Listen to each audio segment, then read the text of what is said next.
Okay, so you join us straight after the Wolves game. So you two went and watched it. I watched it on the stream. It's about 7 o'clock as we're reacting to it now. We're just going to give through our thoughts because we normally do our reactions, but this one's going to have a lot of reactions because of the game. So we can go into it now.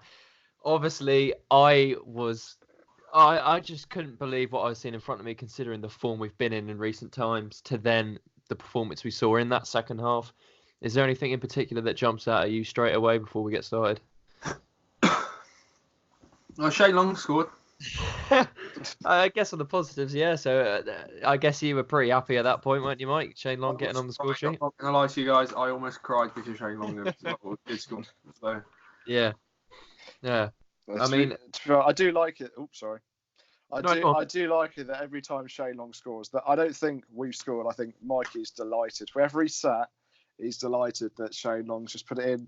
And at that point, I thought, there we go, another good win. But sadly, we lost just due to our own downfall. We threw it away, and I'm frustrated for them. I'm frustrated with the players more than I am the fans, due to the fact that they've worked so hard to get themselves into the top 12 and fight for a top 10 position, and they chucked it away, sadly. But yeah. It happens, and thankfully we've got a game on Tuesday to recuperate, recover, and get something there at Crystal Palace.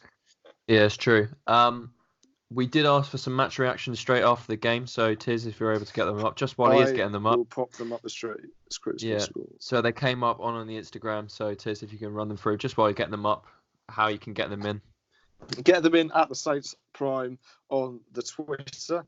We'll always put it up after a game. On the Twitter, on the Instagram, I'm losing it. On the Instagram, there you go. Yeah. Dan Hurst 96 says we can't win them all. Nothing less than criminal, Mr. McMenemy. Ollie.Burke, annoying, but we go again.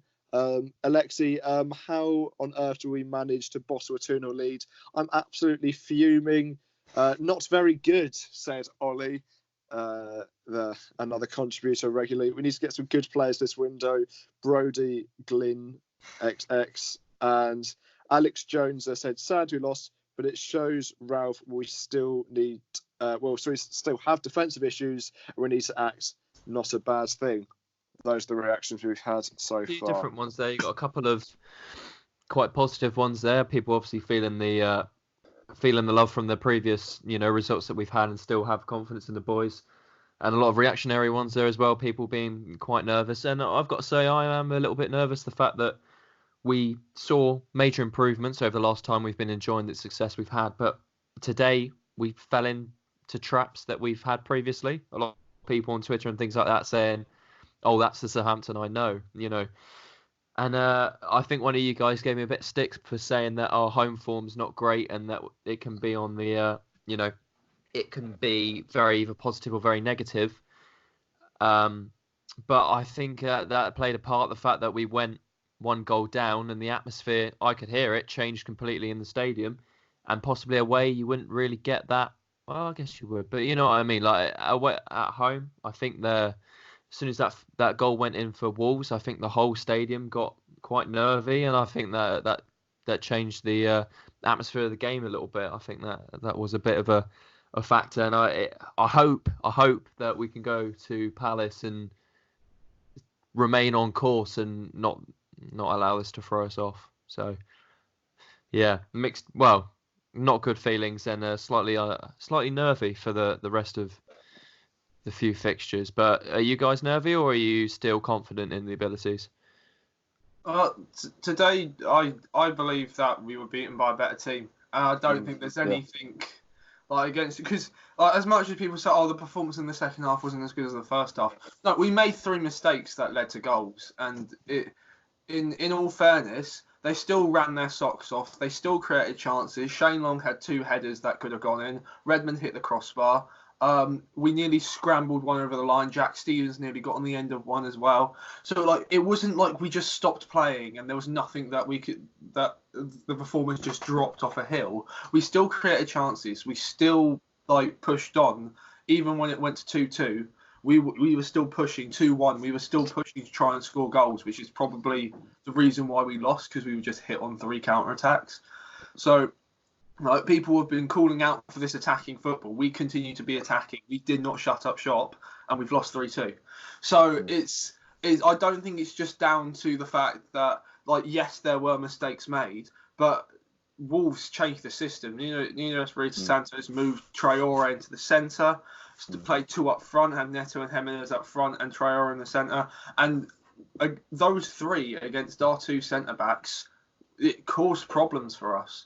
Like, Bednarek and Stevens, they won the battle in the first half, and then they lost it in the second because Traore just dominated them. So it's not just down to performance and all that. Wolves played better. They changed the system. They did well, and we didn't adapt to it. So it's not just the players. It's also Ralph not adjusting to that. Because round about the 60th, when we went 2-1 and Wolves looked like they were getting back into it, I would have brought Romeo on and sat Romeo just in front, so we actually had a defensive midfielder on Adama Traore all the time, because he's going to be a key player, and he ended up walking away with like one of the man of match awards, something like that, got 2 assists. So yeah, again, he had another good game in our preview. We mentioned that it was going to be a dangerous player to go up against. I said Traore and Jimenez when we went on the 77 Wolves Club. We did an interview on there, and I said Jimenez and Traore were the two I was worried about. And today, they were basically the majority of the damage that went against us. So, yeah, it's disappointing to see that we didn't really adjust to their tactical changes. That was a bit upsetting, I think. I just think the confidence took a blow by the time we saw them getting built in. And you kind of look, you think the confidence was still there when Leicester, with the Leicester game, it's a completely different environment, isn't it? They went first, and we built into the game and got that second and built on as the game went on. Whereas we didn't kill the game by half time, but we were in a good position. And by that time, we knew at half time Wolves were going to come out well and change the game, because they do well in the second half.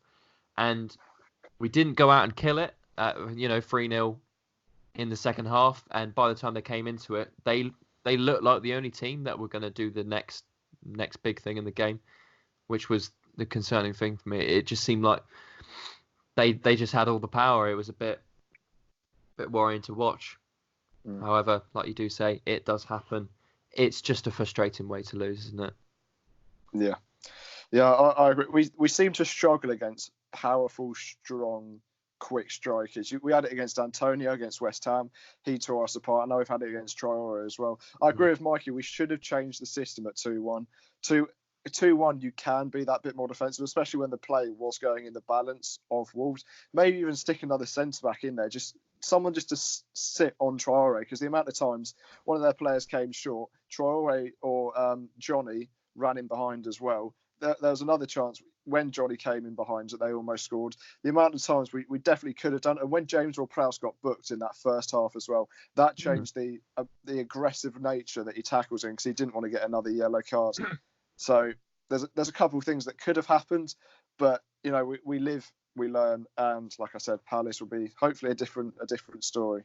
Yeah, and Danny Ings had a quiet one, you've got to say. They did well with their 3 centre-backs, really limited the space that he could either get in behind or drop in between the lines, because they had Neves and Moutinho. Is that right? Yeah. Moutinho, yeah. And then their 3 centre-backs as well. Really limiting that kind of space, but being dangerous on the counter-attack. So away from home, they played their perfect game, really, and really kind of cost us. It just seemed like, we were behind again tactically, and especially in that second half, we were trying to react to something that's already happened. We weren't in control of the game at all. We were just kind of playing catch up, and by the end of the game, we got punished for it. But yeah, I don't know how you want to do that.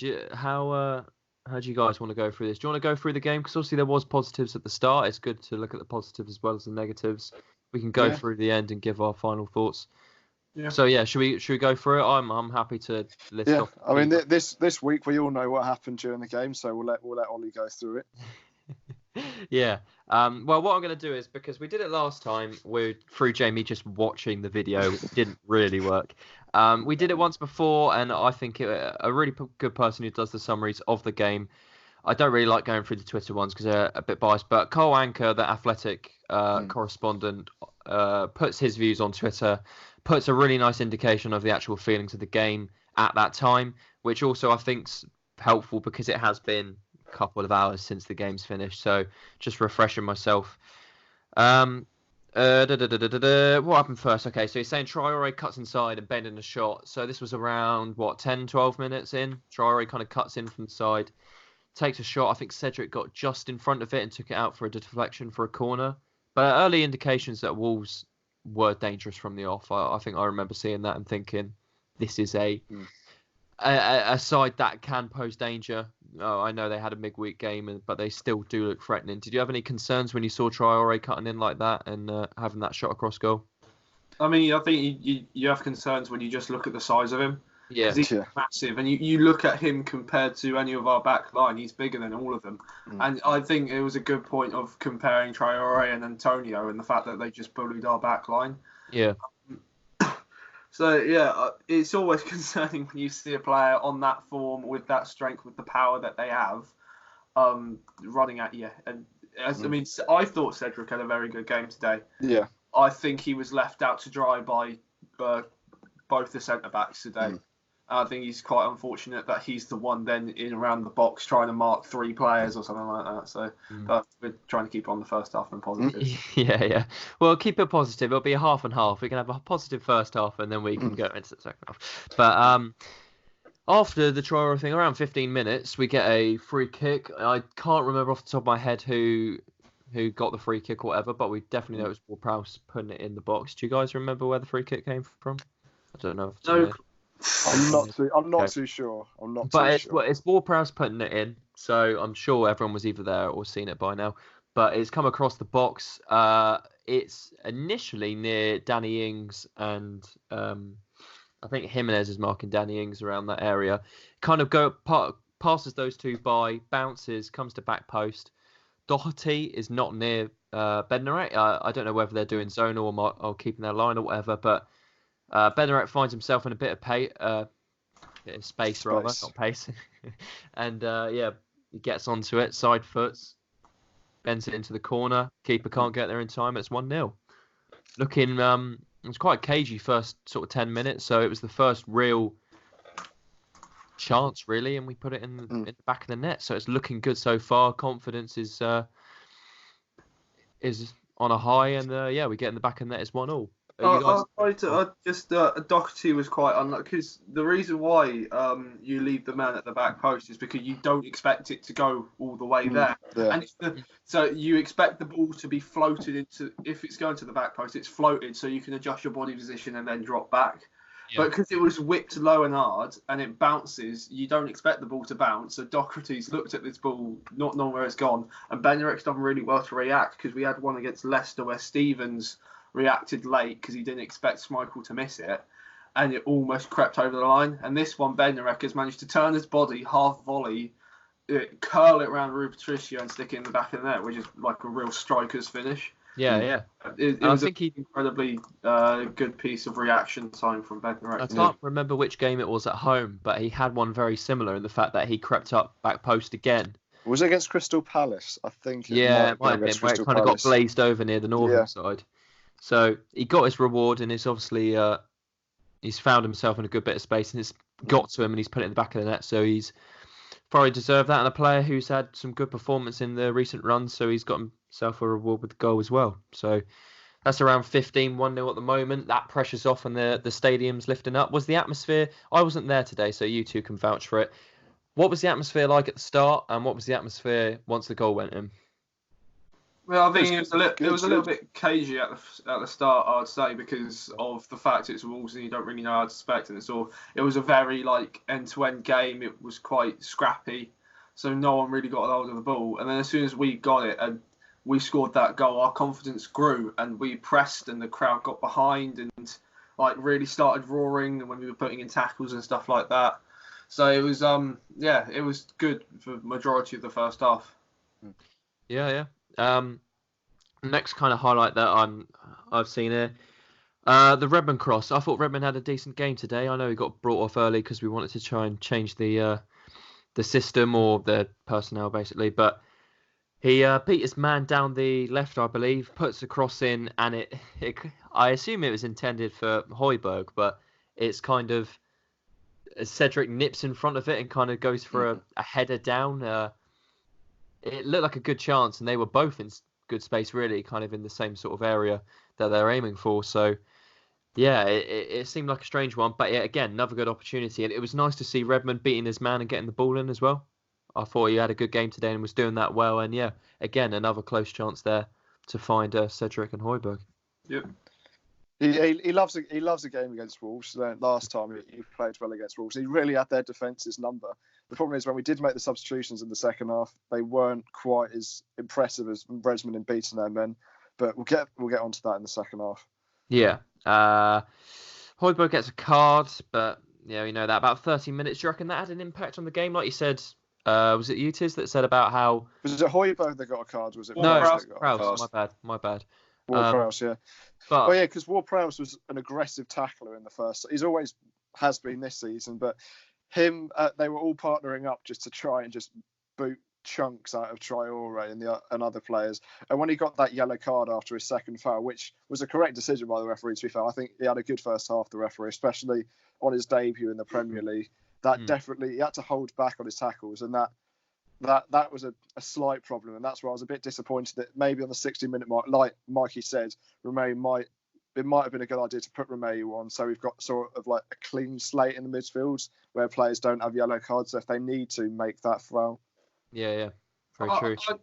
I mean, I don't agree on the fact that the referee had a good first half, because the amount of little like niggles and scraps and stuff like that, the reason why the game was scrappy is because there was just like a constant amount of fouling being made, and like if you want the game to run smoothly and not have any fouls, you've got to book like an incident straight away, and there were quite a few incidents that looked like they could be yellow card worthy, and he did give a yellow for them, so that meant that more and more could be like let off and given away from. And I think Wolves were quite lucky with a couple of the tackles that they made that they didn't get booked. I think our players were also quite lucky in the fact that they didn't get booked as well. The Ward-Prowse one was a yellow card, but there was a couple more that I thought maybe could have been a yellow card. But I can't think of a specific example, but there's one definitely down the side where someone just took a cynical foul because they were basically down the line if they got through, and the ref just called the foul and didn't book them. I can't remember who it was, but he seemed very lenient. I remember the commentators at the time, now you mentioned it, saying that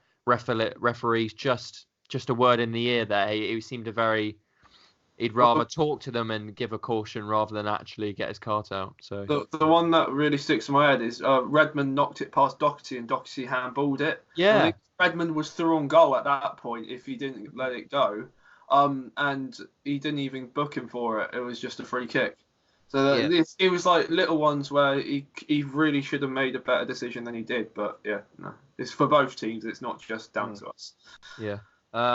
Next thing that comes up, Neto putting a cross in. Jimenez kind of lashes as it, smacks it into Rosetta the Chapel. But again, building, it's still showing that they can pose a bit of a threat. I think Neto looked quite good today.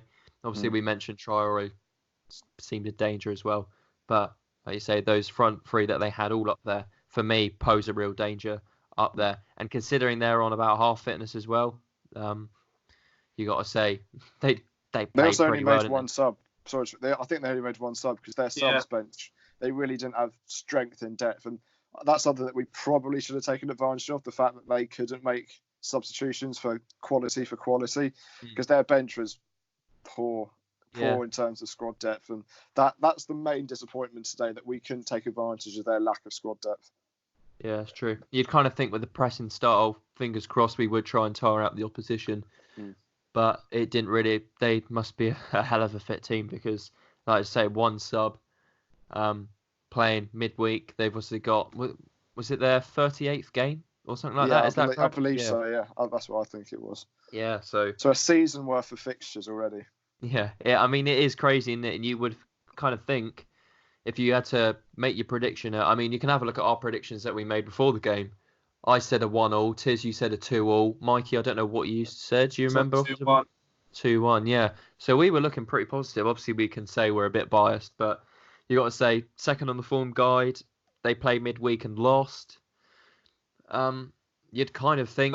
But then you also do have to remember that this is a Wolves team that in their first season in the Premier League they came 7th, and they've made improvements from that, and they are a very, very good side. You think Ruben Neves captain the Champions League side at the age of 21, João Moutinho has won a European Championship.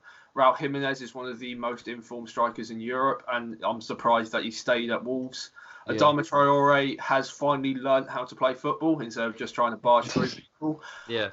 Because you tell me that Adama Traore is going to be one of the best players this season when he was playing for Middlesbrough a couple of years ago in the Premier League.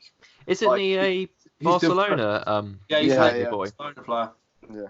Yeah. But you look at how rapid his development's been over the last season. He's been fantastic. So it's not just a team that's played midweek and is struggling in the league. This is a European quality side that probably this year, if they weren't in Europe, they would be challenging for the top 4. I think they could have pushed on with Leicester in that way. Yeah. So they're a very, very good side, and I think it's a little bit harsh saying that we probably should have just walked over them just because they had a midweek fixture. That's not. I don't. That's not my feelings. I don't think that we should have walked over them. Yeah, the couple of people on Twitter were going on about it. So yeah. Sorry, I kind of addressed you in the wrong point. Yeah, that's fine. My sort of feeling is, look, they've done the double over Manchester City when they were 2-0 down and they've won 3-2. My only disappointment is we're 2-0 up, and that's, I think, from Carl, I think you'll go on to later, Ollie, with his Twitter thread, but that's 42 points we've dropped from winning positions. That's my main point of disappointment. And any team that's played 38 games already this season, combined with the fact that they're not very good against teams that they probably should be beating, that's my only bit of disappointment. I'm not saying we should have beaten them, because, like I said, I was more apprehensive about this game than the game against Leicester. Against Leicester, like I said in the podcast, I was so confident. This game, not so much. It was just the fact that the position that we got ourselves into, we shouldn't be letting it go. Maybe a point, maybe a draw, but we shouldn't be losing. And that's my main point of concern. And we knew Wolves were going to, counter-attack and beat.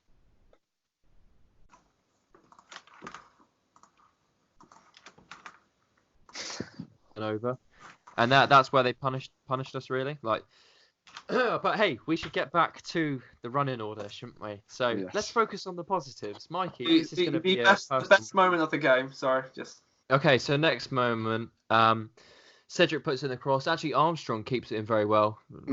No me to mention Armstrong, but he deserves credit. He did well for it. Cedric puts in the cross. He kind of had his head down for it, which kind of he just smacks it in there, head down, and puts it in.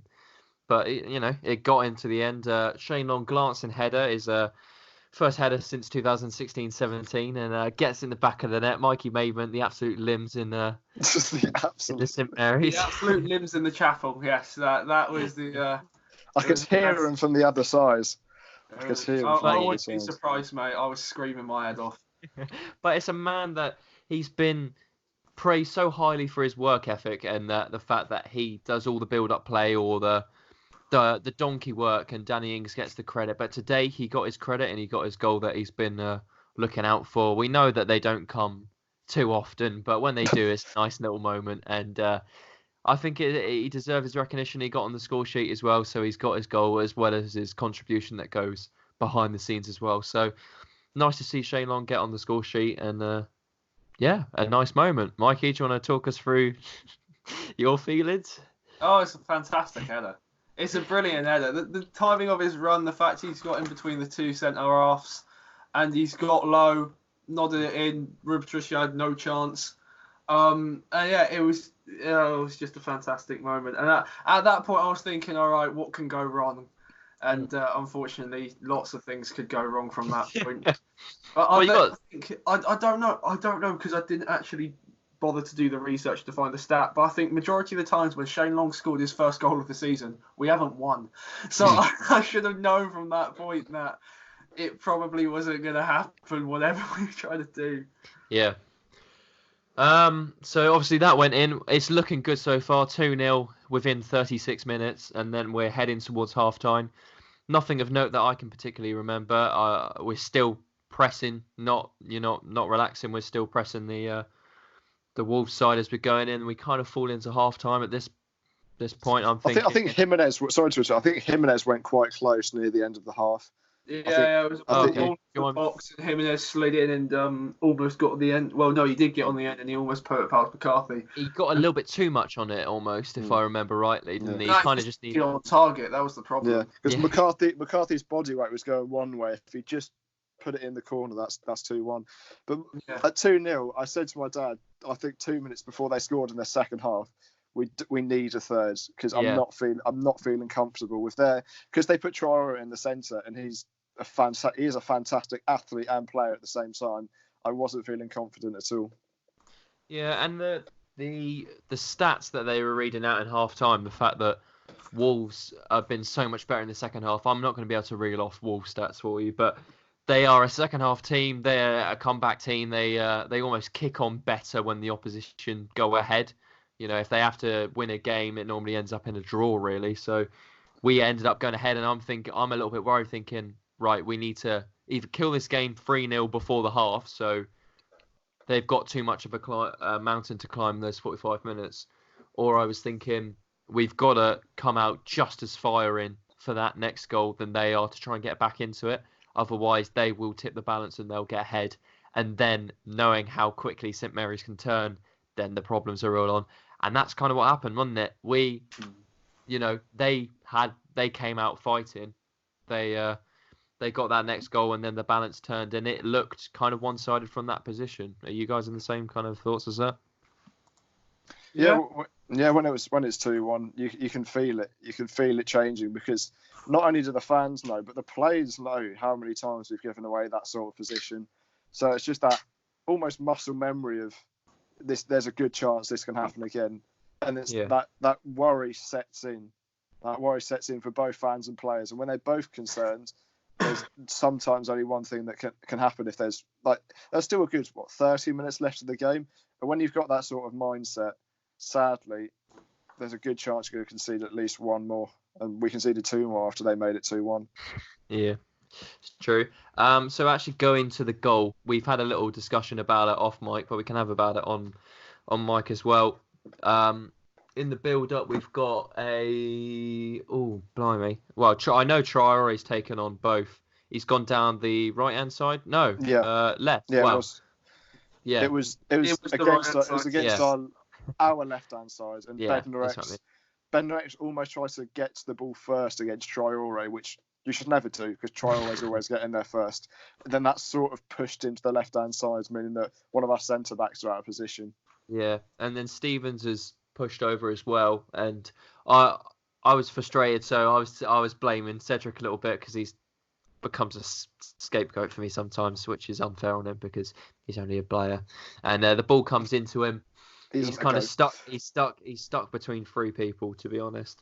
And by the time he gets over Neto, he's basically got to abandon the person next to him. And you got to say, if Cedric goes straight to him, he's probably going to knock it onto the next bloke. Let's be honest. Like, if Cedric goes straight into him, he's going to put it to the guy next to him, and he's going to put it in the back of the net. So we basically got caught out. If you're going to play a pressing game and Traore can slip the press and get behind, you're in danger. And that's exactly what they did. And they punished us through that. So that was 2-1. Any other kind of thoughts that you guys have got on the goal? It felt like Wolves changed the system, and they had Traore played a lot more centrally in the second half, playing behind a 2 instead of a 1. So it felt like all of the time we had a 3-on-2 with our centre backs, because Bertrand and Cedric were getting so high up the pitch when they didn't need to create chances, that he just left a 2-on-3, and we struggled with Traore's strength and power just to try and stop him. And they also seemed to go a lot more direct. It felt like that they were trying to build through each sort of third of the pitch in the first half, and then in the second half they just sort of did what we do and just lumped it up and tried to challenge our centre-backs, put our centre-backs under pressure, and it worked. Yeah. I thought it was fair play to Wolves at the end of the game, because they changed the system and we didn't, and that's the result of it. It's very true. Tiz, any thoughts, or should we move on to the next moment? For their goal, it just felt like Neto had so long. I don't know what it was. It just felt like everything was going in slow motion. The amount of time he had to take it under control, then hit it into the back of the net. I think our players, there's a slight feeling that it might have touched his hand, because our players sort of backtracked. They didn't press onto him, and they allowed him almost to have that shot. And I was standing there comfortably eating my minstrels, thinking VAR's going to disallow this because this is hit his elbow. Well, it didn't hit his elbow. It was a fantastic control with his chest turn shot, and it's 2-1, and it's a completely different game from that point onwards. Yeah, and before that, didn't we have a couple of chances? Shane Long hit the base of the post from a header. He also put a header wide too. The Redmond hitting the crossbar came afterwards. I think that might have been at 2. I don't know when that was. But when you lose, it's a lot harder to think when things happen. Yeah, you try and forget it quickly. You're kind of red mist, aren't you? Really, I'm just kind of going off what's here on the moment. So, to be fair, I might be missing stuff, but yeah, feel free to pick me up on if there is anything that you do want to mention or that I've missed out. Just give me a shout and we can go back over it. There's the next bit I cut again between now looking at the second chance, the penalty shout / penalty of Cedric and Stevens kind of coming together between, I think it's Neto, isn't it, running in on goal? Cedric going to try and stay on feet. Stevens is coming round and basically just doesn't get that touch on. Like I'm watching it like, has he got the faintest of touch on his stud or something? But no, he just doesn't get the connection and just kind of impedes Neto's progress. So interesting to see if the referee did just wait for the VAR or whether he didn't see that as a penalty. But one thing's for sure is he didn't go and look at the pitch side monitor, which apparently is going to be something that they were meant to be implementing from now on. I think that was only for red card. I might be wrong, but I think that was only for red card incidents. Yeah, that's true. But the thing is, it's there to have a look at as well. I don't think it's right what they said, but that's what. Two people's opinions on a foul may be different to just the one person. So I still think the ref should have gone over. It was a penalty. Yeah. There was no way Stevens was touching the ball or Cedric had touched the ball. It was a penalty. But in another incident, it's probably better for the ref to go over anyway, because it also means that it looks like that something's happening. You know that something's happening instead of like you're just sat there watching the ref stand in the middle of the pitch with a load of Wolves players around him, shouting at him saying it's a penalty, which I don't understand how that's not consent, but or dissent, not consent. So I thought you were going into something else there, Mike. Well, yeah, like you said, Mikey, like all the players crowding around the referee, you've got no idea what's going on. Whereas I would really like to see them go over and actually have a look at the monitor and have a look for themselves. Because one of the things that the comments, like, I'm not gonna lie, like I watch it on like an American stream, and some of the commentary that you get on there is pretty dodgy. But one thing that they actually were spot on is about is the fact that you've got two people sat in front of a TV watching it elsewhere. I can't remember where the places that they do the VAR from, but have a look at the referee. Every referee is different, and every referee is going to have an opinion. But the thing is, every decision that goes through from that referee is done by himself and his own personal opinion. So why is his personal opinion discredited when it comes to a VAR call? Let him go over and have a look at the monitor and make his own decision. Like you say, like if it's a red card incident or something like that, I know it's slightly off topic, but a red card incident, depending on the referee, is going to be different because what they see in person could be different. It could be a yellow, it could be a red. Like Mike Dean loves his cards, so he's probably going to give a red if it's a red card situation. But the one we saw today, he didn't really like to get his cards out, so he might think a decision like that, if he doesn't think it's a red card, he might not overturn a decision. It's completely different to each referee, but you trust that referee for the whole game, so you should really trust him with the VAR calls. Let him go over and have a look at the monitor and make his own decision for himself. Yeah, I just think that's fair instead of getting two other people. Honestly, I think it's a disgrace what VAR is. In terms of, I'm a big backer of VAR. But if you saw the Sheffield United Arsenal game, a very similar thing happened where Pepe was going through, he popped the ball through, and two Sheffield United players blocked him off. One stuck a leg out, and one blocked him, similar to Cedric and Stevens, but that wasn't given as a penalty. So if we had that referee and that VAR checker, I don't know what they're called, at St George's Park, maybe ours wouldn't have been given a penalty, and if they had our referee and our VAR checker, that would have been given as a penalty. I think there needs to be clear rules, or like you said, the referee needs to have another look because it's sort of when there's big situations, his opinion doesn't matter. It's the person in the VAR booth that matters. So I think that bit does need to change. Yeah, I thought it was a penalty straight away. The people behind me was like, "Oh, there's not a chance." But me and my father looked at each other thinking, "That's 100% a penalty. That's going to go to VAR and that's going to be given because our player got absolutely nowhere near the ball." And that's what VAR is there for. That was a clear penalty. That was a clear and obvious mistake, in my opinion, and that's why it was overturned. Yeah, that's true. And the thing is, when you're mentioning that, oh no, go on, Mikey. I was just going to say from my angle, it looked like Stevens had done the world's best tackle. Oh, really? Yeah. Because you're the other side, aren't you? You see Stevens going for a tackle, and you see the ball spurt out for a corner, and you're thinking, oh my God, that is a worldy of a challenge. Yeah. But the thing is, he gets called back as well. When Tiz says about the people that sit behind him and saying that they say it's never a penalty, now Tizard was sat next 3 seats away from my own dad and where I used to sit. So when he says the people behind him talking, I know the exact people that he's talking about, and I've been sat next to them for about 11 years of my life, so I know exactly the ones to talk about. So if there's anyone that winded you up, Tiz, I know exactly the ones they are. So yeah, there we go. They didn't wind me up; they were just wrong. Yeah. Well, but we could go on for ages about fans that have been wrong near you. So yeah, penalty. Jimenez puts it away pretty coolly. Basically, just waits for McCarthy to move and puts it the other way. In the stadium, how long did it take? Because it seemed like a long time on the stream. Did it take a long time in real life to actually get a decision, or was it done fairly snappy? It felt like forever. Honestly, It felt like forever, and like the fact that there was only 6 minutes of additional time was exactly a disgrace. Yeah, because it's like, I swear it took about 3.5 minutes to get that VAR call. For the first goal, there was also a bit of VAR. For the last goal, it was also VAR. And Raul Jimenez spent about 5 minutes on the pitch stroking his face. Yeah. So how have they got 6 minutes from that amount of stoppage?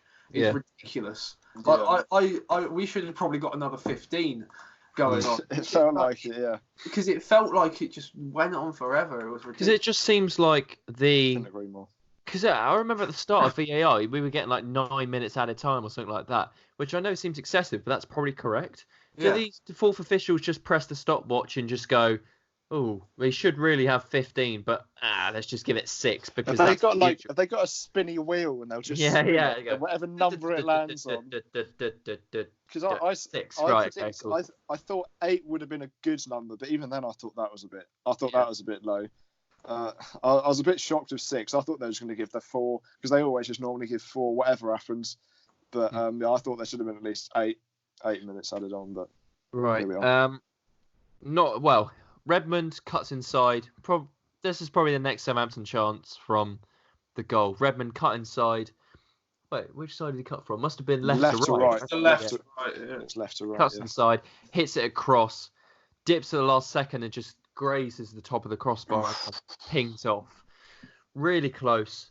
Just so unfortunate because you think that's such a good chance. Got in the space, add a pop, and it's just hit the crossbar. And you think another day, if that dips a little bit more or whatever, and that hits back of the net, completely different game again. But yeah, it does hit the crossbar. But again, Redmond making a positive impact on the game, and I think he did well today. I don't know whether it comes up in the moment or whether it's later on, but not Cedric. What am I on about? Redmond beats his man and gets it in the box. Again, I think he did really well in beating his man, getting it in the box, and creating good opportunities today. So it's nice to see Redmond actually doing well and kind of keeping his place in the team, even if the actual overall game wasn't particularly that great. It's also good to see that he's got the confidence back of running at people. Because that's what he's good at. He's fantastic at running at people, making them scared. And it's good that he's actually got something from the end product, even though it's not an assist. He's got something where it's made a connection of someone and we've nearly scored, or it's resulted in something different. So it's good that he's actually getting an end product from it too, and it's not just running at people. Very true. Any other chances between double substitution? Che and Musa come on for Armstrong and Shane Long. Shane gets a standing ovation for his efforts up front. Let's have a look. Next one they've got down as Wolves. Was there anything between the subs and or was it just the next opportunity for Wolves? Jimenez basically in the centre puts it away. Another counter attack that we've conceded from, but that's Wolves style. That's how they get their opportunities. Traore and Jimenez just pose such a danger when they're both up top together. I can't quite remember the actual situation. To be honest, it's all kind of gone into a blur for me. Traore, I think Jimenez has knocked it round to the right hand side. Traore has held it up well in the box, waited for Jimenez's run. He's squared it across. Everyone's got sucked into Traore, apart from Cedric, who was sort of just standing in the box. Jimenez was free, ran in, first time finish. And just had and even McCarthy. Then, could Cedric be a little bit closer in that situation? I think so. But then again, it is It is just him and Jimenez. He should be looking at Jimenez, but there's also probably other Wolves players outside the box that he's got to be looking at. So it's harsh to criticise Cedric, but if there's anyone you could do, that's probably him. But then there's also the thing of why is there 3 men on Traore? There's maybe 2, maybe 1, because they've all got sucked into that one space. Yeah. I don't think the incident should even be happening in the first place, because you look at the positioning. So it's all from a counter attack. It's a long ball that's been lumped forward. Adama Traore has beaten Jan Bednarek in the air. Now Adama Traore has used his hand to control that ball and knock it back to Jimenez, and they've deemed that as not a handball, even though it's in the attacking. It's an attacking motion that's led to a goal, and any team that's on the attacking side, it should be disallowed for handball because it was a handball. Yeah. So that has frustrated me, no doubt. So the thing is, Bednarek should be beating Traore to it. He's got a couple of inches on him. He's also probably got a better jump on him. He should be beating him to it. Jack Stevens has then dropped back 10 yards and played everyone on side. So we shouldn't even be getting into that situation. Stevens should be stepping up, staying with Bednarek. Even if he's trying to judge the run of Traore, he's nowhere near close enough to get across to Traore. And Bednarek should not be beaten. So it's 2 mistakes, and then a third one of Cedric not being close enough to Jimenez we've had 3 mistakes leading to that 1 goal, and that's the reason why we've lost today, because we've made the mistakes and Wolves didn't make them. 100%. Very true. Yeah. So that's 3-2. Was there any other particular? Boufal smashed one into Rosez right at the last, which is frustrating. Not unexpected, but came frustrating. On for Redmond. I think who else could he really bring off at that point? That was the only issue, wasn't it? He's obviously changed a striker and a winger and a striker. It's the only thing that he could have done, because I don't think Obafemi would have had an impact in that game, particularly off the bench. I think that's the only thing he probably could have done. But Boufal didn't really have a lot of time to make a difference. But if you want to be starting in the team, you've got to try and make worth of the little time you have on the pitch, and sadly that wasn't the case today. I don't know, because I thought Ings should have come off, especially with what Ralph said in the press conference, saying that he wasn't going to be playing the full 90 and that he will be given breaks because of how tough the run of fixtures has been. I thought Ings should have come off, because Long had such a better impact on the game than Ings did. I know Ings has 14 goals. You're 100% correct. But I would say it's a lot more dangerous having Long and Adams up top with the amount of pace that brings than having Long and Ings. Because I know Ings is quick, but Ings is tired and you can actually get an injury. Long had a much better impact on that game. He'd been a really good target man, held it up well. I don't know if him being there would allow flick-ons to go down to Adams. That's just something that's gone into my head as well. So yeah. I think that's correct, due to the fact that you wanting Ings to come off, that doesn't mean you think he's had a bad season. That's just game by game basis. Ings didn't have a chance today. Long got himself in the position 3 or 4 times. He didn't need to come off because he was having a good game. Ings just got marked out the game. There's nothing he can do to that, because they just know that he's the dangerous player out of the 2. So I think that's correct. I think you're entitled to say that. Expecting us to take Ings off.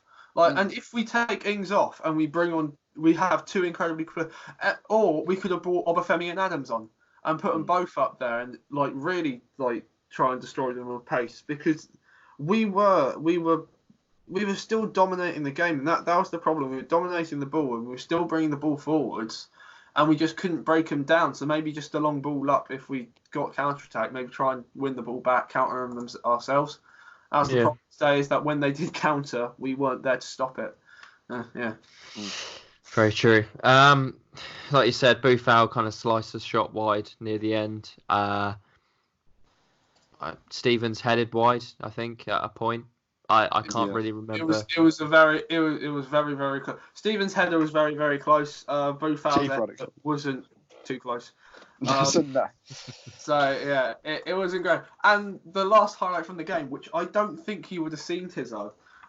So a kid ran onto the pitch while we're still trying to win, like come back and try and get a point from the game. A kid runs onto the pitch. He runs onto Boufal. Boufal does quite well and gets the kid off quite quickly without. And almost trips him over. Yeah, nearly trips him over. And then the kid gets grabbed by a steward, and the kid starts being walked down the tunnel from a steward. And I think it's his dad has ran down to these steps, obviously not happy in the fact that his kids, who he's, I'm guessing, encouraged to run onto the pitch, or like the kids run onto the pitch.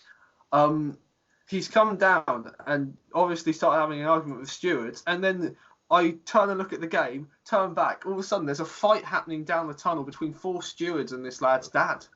Jesus and it's absolutely mental what's going on. And then they saw ambulance personnel down there too, and it was quite a sour end to a really poor game. So this wasn't great.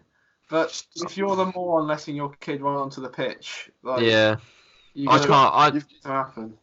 got to let it go through the protocol of what they need to do. Just because he's a child, he's still got to learn. Yeah. It can't do whatever he wants. Yeah.